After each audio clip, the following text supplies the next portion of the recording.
ಮತ್ತೊಮ್ಮೆ ಮಗ್ದೊಮ್ಮೆ ಇನ್ನೊಮ್ಮೆ ನಿಮ್ಮೆಲ್ರಿಗೂ ಗಿಲಿಗಿಲಿ ಪೊಲಿಟಿಕ್ಸ್ಗೆ ಸ್ವಾಗತ ಸುಸ್ವಾಗತ ಹೇಳ್ತಾ ಇದ್ದೀನಿ ನಾನು. ಈಗ ಯಾರು ಬರ್ತಿದ್ದಾರೆ ನಮ್ಮ ಕಾರ್ಯಕ್ರಮಕ್ಕೆ? ಯಾರು ಬಂದು ಕುತ್ಕೊಂಡಿದ್ದಾರೆ? ಇವರು ಆಗಿದ್ರು ಇಲ್ಲಿ ಮಾಜಿ ಸಿಎಂ, ಈಗ ಆಗಿದ್ದಾರೆ ಅಲ್ಲಿ ಹಾಲಿ ಮಿನಿಸ್ಟರ್.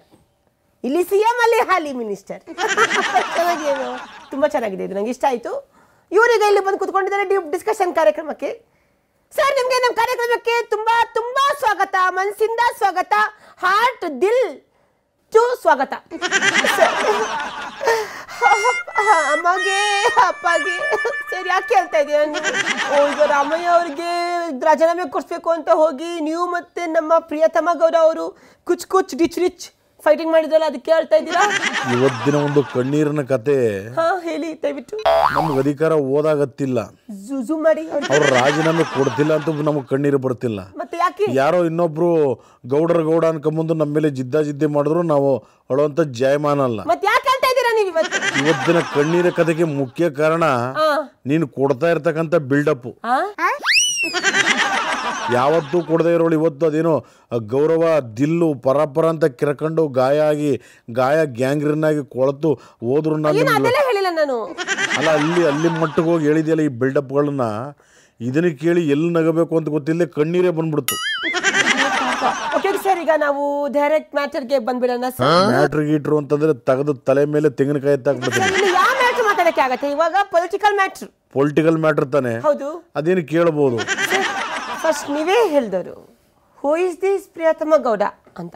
ಬಟ್ ಅದೇ ಪ್ರಿಯತಮ ಗೌಡಗೂ ನಿಮ್ಗೂ ಈ ಮಂಡ್ಯದ ಹತ್ರ ಕುಸ್ತಿ, ಫೈಟಿಂಗ್, ಜಗಳ, ಕುಚ್ WWF ಇದೇ ತರ ಅಂತ ನಿಮ್ಮ ನೋಡಿ ನಗ್ತಾ ಇದ್ದಾರೆ. ಏನ್ ದೊಡ್ಡದಾಗಿ ನೀನ್ ಬಂದಲ್ಲಿ ವಿಡಿಯೋಗ್ರಾಫ್ ಮಾಡ್ಬಿಟ್ಟಿದ್ದೆ, ಏನ್ ನೋಡ್ಬಿಟ್ಟಿದ್ದೆ ಎಲ್ಲೋ ಅವರು ಅಂತ ನಗ್ತಿರೋದನ್ನೆಲ್ಲ ನೋಡ್ಕೊಂಡ್ ಬಂದಿದ್ದೆ. ಸಾಕ್ ಸುಮ್ಮನೆ ಸರ್, ಅವ್ರಿಗೆ ನೀವು ರಾಜೀನಾಮೆ ಕೊಡ್ತೀನಿ ಅಂತ ಹೋಗ್ಬಿಟ್ಟು ನೀವು ಕಿತ್ತಾಟ, ಫೈಟಿಂಗ್, ಕುಂಗ್ಫು ಎಲ್ಲ ಮಾಡ್ಕೊಂಡ್ರೆ ಇನ್ನೇನು ಅಂತ ಅವರು ಫುಲ್ ಲಾಫ್ ಮಾಡಿದ್ರೆ ಇನ್ನೇನ್ ಮಾಡ್ತಾರೆ? ಅವರು ನಗ್ತಾರೆ, ಲಾಫ್ ಮಾಡ್ತಾರೆ ಅವರು. ಇದು ಬೇರೆ ವಿಚಾರ. ಇದ್ರ ಬಗ್ಗೆ ಹೇಳ್ತಾರೆ ನೀವು? ಇದ್ರ ಬಗ್ಗೆ ಮಕ್ಕಳದ ಬಿಡ್ತೀನಿ ನೋಡು. ಸ್ವಲ್ಪ ಬಾಯಿ ಮುಚ್ಕೊಂಡಿರ್ಬೇಕು. ಆಮೇಲೆ ಸೆಂಟ್ರಲ್ ಮಿನಿಸ್ಟರ್, ಸ್ವಲ್ಪ ರೆಸ್ಪೆಕ್ಟ್ ಆಗಿ ಮಾತಾಡಿ, ಇಲ್ಲ ಅಂತಂದ್ರೆ ಬಾಯಿಗೆ ಕಬ್ಬಣ ತುರುಕ್ ಬಿಡ್ತೀನಿ. ಇವತ್ತು ಅದನ್ನ ಬೇರೆ ಸಪರೇಟ್ ನಾನು ಮಾತಾಡ್ತೇನೆ ಆ ವಿಚಾರ. ಈಗ ನಮ್ಮ ಒಂದು ಪಾದಯಾತ್ರೆ ಸಕ್ಸಸ್ಫುಲ್ ಆಗಿದೆ. ಎಲ್ಲಿ ಸಕ್ಸಸ್ಫುಲ್ ಅನ್ನೋ ವರ್ಡ್ ಎಲ್ಲ ಹೇಳ್ತಿದ್ದೀರಾ ನೀವು? ಅವ್ರು ರಾಜೀನಾಮೆನೇ ಕೊಟ್ಟಿಲ್ಲ, ನೀವು ಬರೀ ಜಗಳ, ಕರಾಟೆ, ಕುಂಗ್ಫು, WWF. ಮತ್ತಿನ್ನೇನು ಸಿಸ್ಟರ್, ನಮ್ಮ ಪಕ್ಷದವ್ರಿಗೆ ಬೇಡ್ರಪ್ಪ ಇದು ಬೇಡಿ, ವಿಚಾರಗಳನ್ನು ಮಾಡುವಾಗ ಮುಂದೆ ಇಟ್ಕೊಬೇಡಿ. ಯಾರು ಅಂದರೆ ನಮ್ಮ ಮನೆಗೆ ವಿಷಯಕ್ಕಿದ್ದಾರೆ, ನಮ್ಮ ಬಗ್ಗೆ ಅಪಪ್ರಚಾರ ಮಾಡಿದ್ದಾರೆ, ನಮ್ಮ ಬಗ್ಗೆನೇ ಅವರು ಬೇರೆ ರೀತಿಯಂಥ ತುಚ್ಛವಾದ ಮಾತುಗಳನ್ನು ಆಡಿದ್ದಾರೆ. ಇವ್ರನ್ನ ನಮ್ಮ ಮುಂದೆ ಕೂರಿಸ್ಬೇಡಿ. ಕಂಡೀಷನ್ ಅಪ್ಲೈ, ನಾವು ಬರ್ತೀವಿ ಅಂದಿದ್ವಿ. ಇವರು ಅಲ್ಲೂ ಕೂಡ ಅವ್ರನ್ನ ಎಂಟ್ರಿ ಕೊಟ್ಬಿಟ್ಟು ಈ ಥರದ ಕೆಲಸಗಳ ಮಾಡಿದ್ರೆ ನಾವೇನು ಮಾಡೋಕ್ಕಾಗತ್ತೆ? ಯಾಕೆ ಎಂಟ್ರಿ ಕೊಟ್ಟರು ಸರ್? ಏನೋ ರಾತ್ರಿ ಸ್ವಲ್ಪ ಜ್ಯೂಸು, ಟೀ, ಕಾಫಿ ಕುಡಿದಿದ್ರು ಅಂತ ಕಾಣಿಸುತ್ತೆ. ಆ ಗುಂಪಿನಲ್ಲಿ ಮರ್ತ್ಕೊಂಡು ಅವ್ರನ್ನ ಕರೆಸ್ಬಿಟ್ಟವ್ರೆ. ಈ ವಿಚಾರಗಳು ನಮಗೆ ಸ್ವಲ್ಪ ಎಫೆಕ್ಟ್ ಆಯಿತು, ಅವರು ಸ್ವಲ್ಪ ಮೈಲೇಜ್ ಆಯಿತು. ಇವೆಲ್ಲ ಸಣ್ಣ ಪುಟ್ಟ ವಿಚಾರಗಳು ಇರುವೆ ಕಡ್ದಂಗೆ. ಆನೆ ಎಷ್ಟು ವಿಚಾರಗಳಿದೆ, ಆನೆ ಮೇಲೆ ಏಣಿ ಹಾಕಂತ ವಿಚಾರಗಳಿದೆ, ಅವುಗಳ ಬಗ್ಗೆ ಗಮನ ಹರಿಸಬೇಕು. ಇರುವೆ ಕಡದದ್ದನ್ನ, ಸಣ್ಣ ಇರುವೆ ಕಡದದ್ದನ್ನ ನಾವುಗಳು ಲೆಕ್ಕಕ್ಕೆ ತಗೊಳ್ಳಲ್ಲ. Who is this Priyatama Gowda? ಇವತ್ತು ಒಂದು ವಿಚಾರವನ್ನು ತಿಳ್ಕೊಳ್ಳಿ. ನಾನು ನಮ್ಮ ಪಕ್ಷದವ್ರು ಹೇಳಿದ್ದೆ, ನಮ್ಮ ವಿಚಾರಗಳನ್ನು, ದಾರಿಗಳನ್ನು ಒಂದು ಮುಂದಿಟ್ಕೊಂಡು ಒಂದು ಅಜೆಂಡಾ ಮಾಡಬೇಕಾದ್ರೆ ನಮ್ಮ ಮನೆಗೆ ವಿಷಯಕ್ತವರು, ನಮ್ಮ ಕಂಡ್ರೆ ಆಗಲ್ಲ, ನಮ್ಮ ಬಗ್ಗೆ ಅಪಪ್ರಚಾರ ಮಾಡೋರು, ನಮ್ಮ ಕಂಡ್ರೆ ಮೈಕೈ ಊರ್ಕೊಳ್ಳೋರು, ಇವ್ರನ್ನ ಸರಿಸಮಾನವಾಗಿ ಕೂರಿಸ್ಬೇಡಿ ಅಂತ ಹೇಳಿದ್ರು. ಅವ್ರು ಅದೇ ಕೆಲಸ ಮಾಡಿದ್ರು, ನಾನು ಬೆಂಬಲವನ್ನು ಕೊಟ್ಟಿರಲಿಲ್ಲ. ಕಂಡೀಷನ್ ಅಪ್ಲೈ ಮಾಡಿದ್ರು, ಕರ್ತಂದಿರೋದು ಅವ್ರ ತಪ್ಪು. ರಾತ್ರಿ ಸ್ವಲ್ಪ ಟೀ, ಕಾಫಿ, ಜ್ಯೂಸ್ಗಳನ್ನ ಕುಡಿದಂಥ ಸಂದರ್ಭದಲ್ಲಿ ಮರ್ತಕೊಂಡು ಕರೆಸ್ಬಿಟ್ಟಿದ್ದಾರೆ. ಇದೊಂದು ಸಣ್ಣ ಪುಟ್ಟ ವಿಚಾರಗಳಾಯಿತು.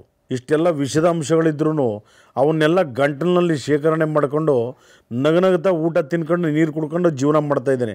ಒಬ್ಬ ವಿಷಕಂಠನ ಒಂದು ಆರಾಧಕನಾಗಿ ನಾನು ಇಷ್ಟು ಕೆಲಸಗಳನ್ನು ಮಾಡ್ತಾ ಇದ್ದೆ. ಯಾರಿಗಾದ್ರೂ ಗೊತ್ತಾ ಇದು? ನೀವು ಶ್ರೀಕಂಠ Vishakantha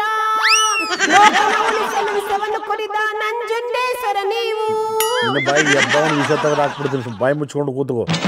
okay sir, fine, sorry sir.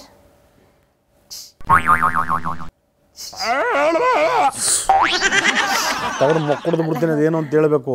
ಎಷ್ಟಿದೆ ಸರ್? ಏನೆಷ್ಟಿದೆ? ಆಸ್ತಿ ಎಷ್ಟಿದೆ ಸರ್? ಆಸ್ತಿ ನನ್ನ ಆಸ್ತಿನ ಯಾರೋ ಕೈ ಪಕ್ಷದವ್ರು ನಿನ್ನ ಮುಖಾಂತರ ಕೇಳಿಸ್ತಾ ಇದ್ದಾರಾ? ಹೌದು ಹೌದು ಕೈ ಪಕ್ಷದವ್ರು. ಕೈ ಪಕ್ಷದವ್ರು ನನ್ನ ಆಸ್ತಿ ಎಷ್ಟು ಅಂತ ಕೇಳಿದ್ದಾರೆ. ಹೌದು ಕೈ ಪಕ್ಷದವ್ರು. ಇದಕ್ಕೆ ಉತ್ತರನ ನಾನು ನೇರವಾಗಿ ಕೊಡ್ತಾ ಇದ್ದೇನೆ. ಹೇಳಿ ಸರ್. ನನ್ನ ಬಗ್ಗೆ, ನನ್ನ ಆಸ್ತಿ ಬಗ್ಗೆ ಮಾತನಾಡಿದ್ದಾರೆ. ಅವ್ರಿಗೆ ಬಾಯಿ ಮುಚ್ಕೊಂಡು ಕೂತ್ಕೊಂಡು ನಾನು ಹೇಳ್ತಾ ಇರೋದು. Don't disturb me. ನನ್ನ ಆಸ್ತಿ ಬಗ್ಗೆ ಒತ್ತು ಕೈ ಪಕ್ಷದವ್ರು ಕೇಳಿದ್ದಾರೆ.